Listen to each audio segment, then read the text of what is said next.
बिहार विधानसभा चुनाव के परिणाम घोषित हो चुके हैं और एनडीए 202 सीटों के साथ एकतरफा जीत हासिल कर चुका है। यह ऐसा परिणाम है जिसका अंदाजा शायद ही किसी को रहा हो। खुद अमित शाह ने जब यह बोला हो कि 160 से ज्यादा सीटों से हम जीत रहे हैं और वो 200 सीटें जीत जाएं, तो इसका अंदाजा तो भारतीय जनता पार्टी के लोगों को भी नहीं रहा होगा। कुछ मीडिया में बैठे और कुछ एग्जिट पोल करने वाली एजेंसियों ने पहले दिया था कि 200 प्लस एनडीए होगा, लेकिन लोग उस पर हंस रहे थे। जो एनडीए को जीतता हुआ दिखाना चाहता था वो भी 150, 160 ऐसे दिखा रहा था और महागठबंधन 80-90 तक, 70-80, 90 तक। लेकिन ये महागठबंधन 30-32 पर रह जाएगा। बीजेपी 101 सीटों में से 89 सीटें जीत जाए, जेडीयू 101 सीटों में से 85 सीटें जीत जाए, लोक जनशक्ति पार्टी रामविलास पासवान वाली 29 में से 19 जीत जाए, और दूसरी तरफ आरजेडी 140-42 सीटों पर लड़ने के बाद केवल 25 और कांग्रेस पार्टी 60 सीटों पर चुनाव लड़ने के बाद केवल 6 सीटें जीत पाए। बाकी लोगों में सुपड़ा साफ हो जाए। लेफ्ट में माले केवल 2 सीट पाए, सीपीएम 1, सीपीआई गायब, और वहीं दूसरी तरफ हम 5 सीटें जीत जाए, उपेंद्र कुशवाहा 4-5 जीत जाए, एआईएमआईएम 5 सीटें जीत जाए। यह सामान्य नहीं है। इसका विश्लेषण कई तरह से ठहर कर होना चाहिए। राजनीति में कई बार जब हम जैसे लोग, यूट्यूबर नहीं है हम, तो हमारा एक राजनीतिक एजेंडा है और हमारा राजनीतिक एजेंडा संविधान, सामाजिक न्याय और समाजवाद का है। बाबा साहब डॉक्टर अंबेडकर के सपनों का भारत बनाने के लिए, संविधान के आधार पर देश चलाने के लिए और आरएसएस बीजेपी की विचारधारा के खिलाफ हमारा एक पॉलिटिकल स्टैंड है। इसलिए हमारा विश्लेषण दूसरा रहा हो।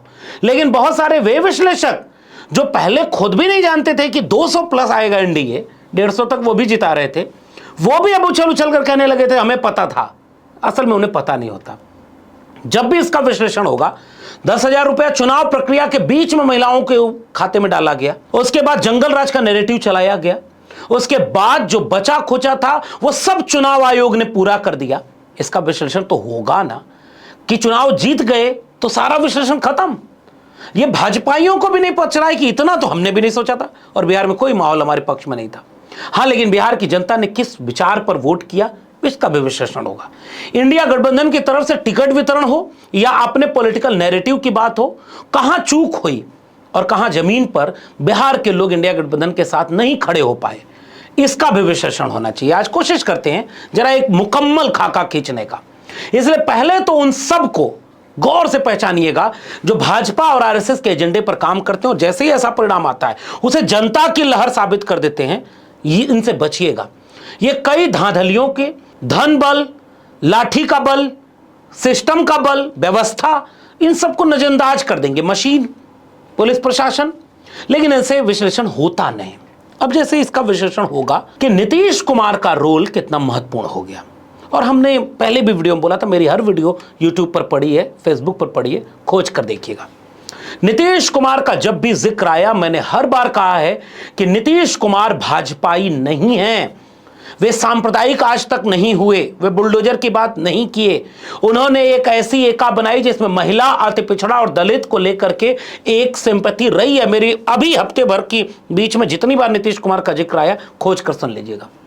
यह बात कामयाब फिर हुई। मैंने एक बात में संदेह किया था कि उनके वोटर को लग सकता है कि इनको बीजेपी मुख्यमंत्री नहीं बनाएगी, तो हो सकता है उनका वोट बंटे। यहां पर उनका वोट नहीं बटा, नीतीश कुमार का वोट इंटैक्ट हो गया, और इवन ये वाली बात चल गई कि अगर इनकी सीटें कम हुई तो बीजेपी लगता है नहीं बनाएगी। उन्होंने रैलियां खूब की और बहुत नियंत्रण के साथ, जैसे सीट बंटवारा हुआ था उसके तुरंत बाद से उन्होंने अपनी सक्रियता बढ़ाई और उन्होंने एक सिंपैथी हासिल की।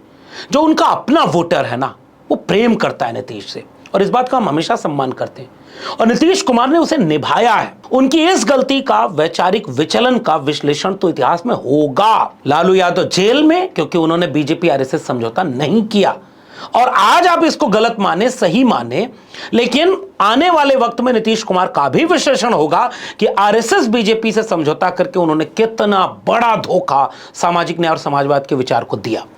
लेकिन चूंकि वो सामाजिक न्याय और समाजवाद की पृष्ठभूमि से आए नेता थे, इसलिए उन्होंने अपने को दंगाई, कम्युनल और जातिवादी राजनीति का पर्याय नहीं बनाया। इसकी तारीफ करनी होगी।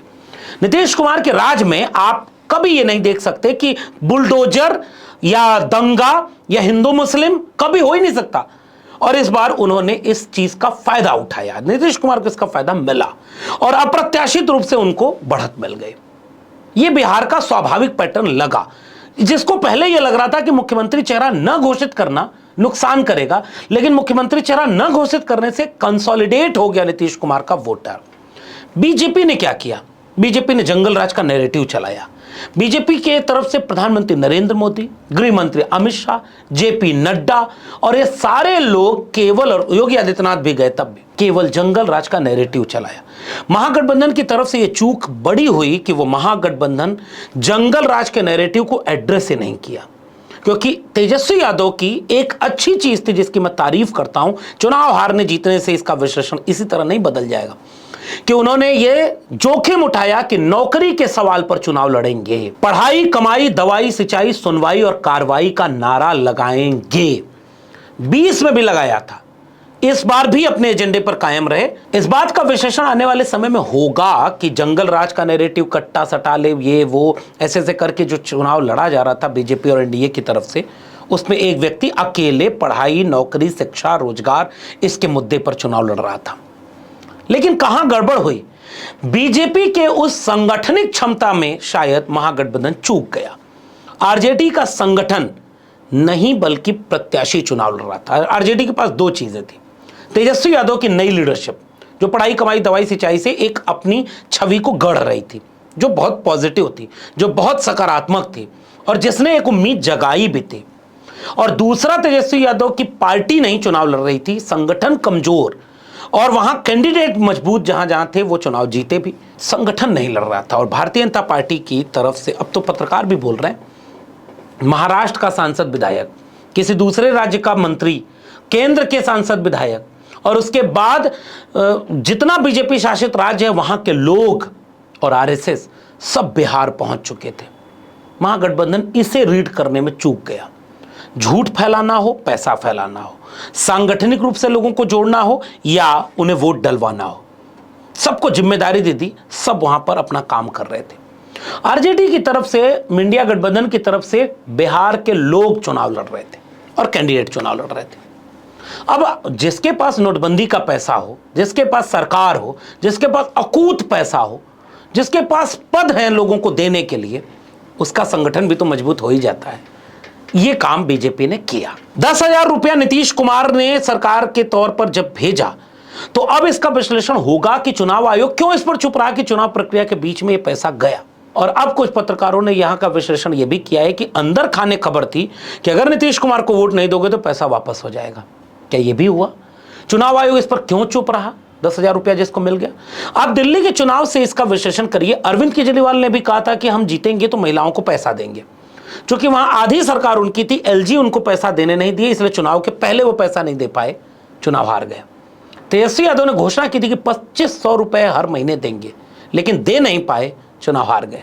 नीतीश कुमार ने 10,000 रुपया दे दिया, 3 करोड़ महिलाओं में से 1 करोड़ के आसपास को मिला, लेकिन मैसेज चला गया। और वो महिलाएं जो नीतीश कुमार को लेकर के पहले ही पॉजिटिव हैं, और मैंने पिछली वीडियो में भी कहा था, शराबबंदी हो या स्कूल जाती लड़कियां जो साइकिल पर पैर रखकर निकली थी, वो नीतीश कुमार की भूमिका थी। लालू यादव की भूमिका अलग है, उसका विश्लेषण करते रहेंगे, और कुछ जातिवादी लोगों की वजह से विश्लेषण बदलेगा भी नहीं। लेकिन जहां लालू यादव ने छोड़ा था उसके आगे नीतीश कुमार ने बिहार को बढ़ाया, लेकिन अब बिहार किसी और दिशा में बढ़ गया है। इसका विश्लेषण समय पर करेंगे। लेकिन महिलाओं को पैसा देना, चुनाव आयोग का इस पर चुप रहना और महिलाओं के बीच एक मैसेज का चला जाना, इसने एक बड़ी भूमिका निभा दी। वहीं यूथ को लोग ये समझ रहे थे, जैसे इस बात का विश्लेषण लोग करेंगे, क्या बिहार में जाति महिला के नाम पर तो थोड़ा अलग हो जाती, क्योंकि दलित, पिछड़े जाति, पिछड़े घरों की महिलाएं श्रमजीवी हैं, वो बाहर निकलकर अपना फैसला लेती हैं। इसलिए जब नीतीश कुमार की बात आती है तो महिलाओं ने वोट पहले भी दिया था, हमने पिछली वीडियो में बोला था, इस बार और दे दिया। लेकिन क्या यूथ अपनी जाति से ऊपर उठ पाता है? बिहार में इसकी गुंजाइश 2-4% से भी ज्यादा नहीं है। इसलिए नौकरी के सवाल पर तेजस्वी फेल हो गए। पढ़ाई, कमाई, दवाई, सिंचाई का नारा फेल हो गया, क्योंकि जाति आड़े आई।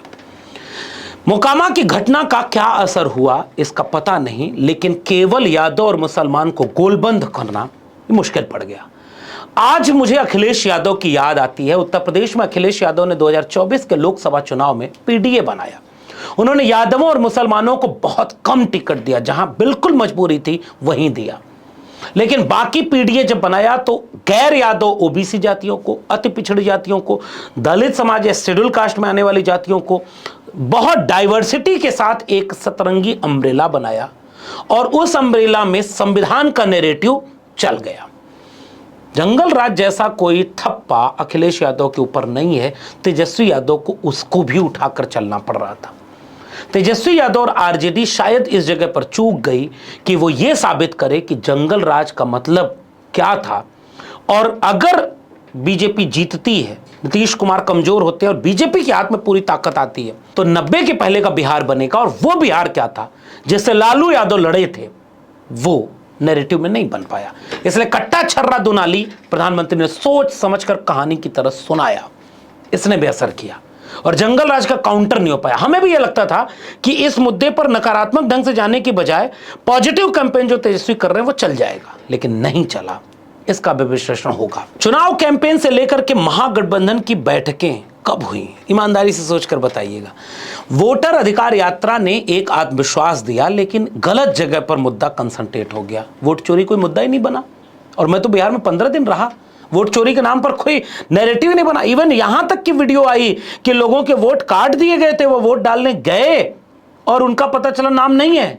लेकिन इस मुद्दे ने चुनाव को प्रभावित नहीं किया और एसआईआर जानबूझकर लाया गया था बिहार में, जिसने अपना काम कर दिया। इसका भी विश्लेषण होगा। ऐसा नहीं है कि मोदी और नीतीश की लहर ने ही सब कर दिया है, इसकी भूमिका भी होगी। जहां जहां सीसीटीवी फुटेज बंद हुए, जैसे एक मुकदमा मेरे ऊपर भी हुआ है, सारण पुलिस ने किया और हमने वो वीडियो उठाकर ट्वीट किया था और उसके ऊपर मुकदमा कर दिया। वो कह रही है सारण पुलिस की केवल 2 मिनट के लिए बंद हुआ था और आपने लिखा कई घंटों बंद रहा, और जबकि हमने लिखा भी नहीं, उस वीडियो पर लिखा हुआ था जो बिहार में चल रही थी, उस पर नहीं किसी का मुकदमा किया, हमारे पे किया। इसका जवाब कौन देगा? रात में ट्रक आया, ये आया, वो आया, इसका जवाब? ये सब कई फैक्टर जोड़ करके इस पूरे बिहार के चुनाव को विश्लेषण करना पड़ेगा। उसके बाद इस बात का भी विश्लेषण करना पड़ेगा कि वोट चोरी एक मुद्दा था, लेकिन काम चोरी भी किसी का मुद्दा बन गया। आखिर क्या वजह थी कि कांग्रेस और आरजेडी के बीच गठबंधन में सीट बंटवारे के समय इतना गैप आ गया? अब तो विश्लेषण इसका भी करेंगे वो लोग। आखिर क्या वजह थी कि कांग्रेस पार्टी अड़ गई थी कि 60 सीटों पर लड़ना ही है? आखिर क्या वजह थी कि अखिलेश यादव का पीडीए तेजस्वी यादव बिहार में क्यों नहीं बना पाए? कुछ चीजें तो अब पब्लिक डोमेन में आएंगी ना। टिकट वितरण एक बहुत बड़ी भूमिका होती है और टिकट वितरण से उस नैरेटिव को भी आप काउंटर करते हैं जो एमवाई का, वो केवल आरजेडी पर नहीं, वो सपा पर भी लगता था। अखिलेश यादव ने उस एमवाई को बदल दिया और एमवाई को बदल करके उन्होंने पीडीए बनाया।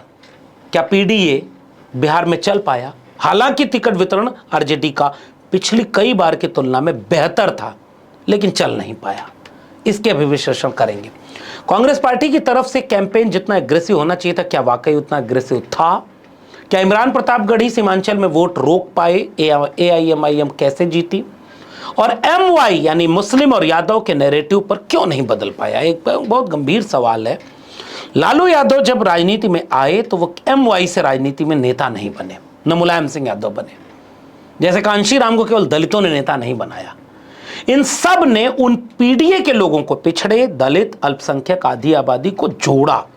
इसलिए लालू यादव सबके नेता थे, मुलायम सिंह यादव उन सब जातियों के नेता थे जिनको खटिया पर बैठने से रोका गया था। इसलिए वो सारी जातियां मिलकर के लड़ रही थी और उनमें यादव लड़ रहा था। लेकिन यादव को यह पता क्यों नहीं चला कि जो लड़ाई लड़नी थी उसे सामंती ताकतों के खिलाफ, वो भाषा, वो देह भाषा, वो एग्रेशन कब अति पिछड़ी और दलित जातियों के खिलाफ हो गया और उसे पता ही नहीं चला। आधा बीजेपी और आरएसएस ने किया और आधा आपसे चूक हुई। इसका विश्लेषण यूपी बिहार के यादवों को भी करना होगा। बीजेपी और आरएसएस तो खोज रहे थे मौका, जिसे दिया तो आपने, भले ही एक दिया होगा, उसने उसको 1 लाख बना दिया और बाकी जातियों को आपसे दूर कर दिया। आपको जोड़ने के लिए कोशिश करनी थी, जो अखिलेश यादव पीडीए के जरिए कर रहे हैं। तेजस्वी यहां अभी नहीं कर पाए। यादव मुसलमान के नाम पर बाकी जगहों पर भी चीजें बिखरी। उसके बाद तमाम जगहों पर सुशासन बाबू की छवि उतनी काउंटर नहीं हुई और लेकिन जंगल राज का नैरेटिव काउंटर न होना एक बड़ी वजह बनता चला गया। इसलिए आप पूरे बिहार के चुनाव को देखेंगे तो मेरा मानना यह है कि अगर ये चुनाव परिणाम 150 सीटें और 90 सीटों पर आता कि एनडीए को 140, 50, 60 और इंडिया गठबंधन को 80, 90, 100, तो लगता कि चुनाव फेयर है। मैं साफ कहना चाहता हूं कि यह चुनाव कहीं से फेयर नहीं लग रहा है। तो चाहे वो 10,000 रुपए महिला वाली बात हो, चाहे MY जंगल राज की बात हो, चाहे तेजस्वी यादव के कैंपेन स्टाइल की बात हो, चाहे कुछ भी हो, इन सब से अगर बीजेपी एनडीए को जीतना था तो वो 150-60 जाती। तो हम ये सारे फैक्टर मान लेते हैं, लेकिन 200 पार पहुंचाया इसे चुनाव आयोग और मीडिया ने, टेलीविजन ने। इसलिए इसकी भूमिका का विश्लेषण पूरे देश को करना होगा। भारतीय जनता पार्टी केवल ईवीएम हैक करके नहीं, वो दिमाग हैक करके भी चुनाव जीतती है। भारतीय जनता पार्टी केवल वोट खरीदती नहीं, वोट को चुरा कर भी चुनाव जीतती है। भारतीय जनता पार्टी झूठ फैलाकर जातियों को जातियों में लड़ाकर या गलत नैरेटिव बना करके भी चुनाव लड़ती और जीतती है। भारतीय जनता पार्टी के नैरेटिव को पूरा टेलीविजन मीडिया सपोर्ट करता है, इसलिए भी चुनाव वो जीतती है। इन सारे मोर्चों पर जो नहीं लड़ पाएगा, न केवल ईवीएम पर दोष देना चुनाव हारने के बाद, न वोट चोरी अकेले, थोड़ा काम चोरी भी, सांगठनिक क्षमता भी, और बाकी मीडिया में जो नहीं है वो, जैसे आप पैसा तो आप नहीं जुटा पाएंगे बीजेपी के इतना, आप मीडिया नहीं खरीद पाएंगे, संगठन तो बना पाएंगे, टिकट वितरण की डाइवर्सिटी और ज़्यादा तो कर पाएंगे।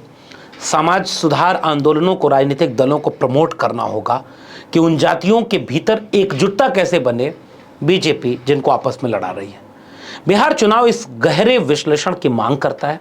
अभी आने वाले दिन में यह पता चलेगा कि क्या नीतीश कुमार पूरे 5 साल मुख्यमंत्री रहेंगे, क्या भारतीय जनता पार्टी नीतीश कुमार को मुख्यमंत्री बनाएगी। हालांकि मेरा मानना है कि वो नीतीश कुमार को ही बनाएगी, लेकिन वो पूरे 5 साल रहेंगे कि नहीं पता नहीं। लेकिन नीतीश कुमार जब बिहार के मुख्यमंत्री नहीं रहेंगे तब बिहार को लगेगा कि उन्होंने क्या किया। नीतीश कुमार जब तक हैं तब तक बिहार उत्तर प्रदेश नहीं है। लेकिन अब बिहार उत्तर प्रदेश बनने की दिशा में हो रहा है, जो गुजरात मॉडल है। संकेतों में समझदार को इशारा काफी, बाकी विश्लेषण समय के साथ करते रहेंगे। आपका क्या कहना है नीचे टिप्पणी जरूर लिखिएगा। वीडियो पसंद आई तो लाइक शेयर करिएगा, चैनल से जुड़िए, सब्सक्राइब करिए, बेल आइकॉन यानी घंटी के बटन दबाएंगे तो अगली वीडियो की सूचना मिलेगी, ज्वाइन करेंगे तो मैं ताकत और हिम्मत मिलेगी। अगर आप इस वीडियो को ट्विटर यानी एक्स या फेसबुक पर देख रहे हैं तो हमें फॉलो करना मत भूलिए। फिर मिलेंगे, तब तक के लिए बहुत बहुत धन्यवाद।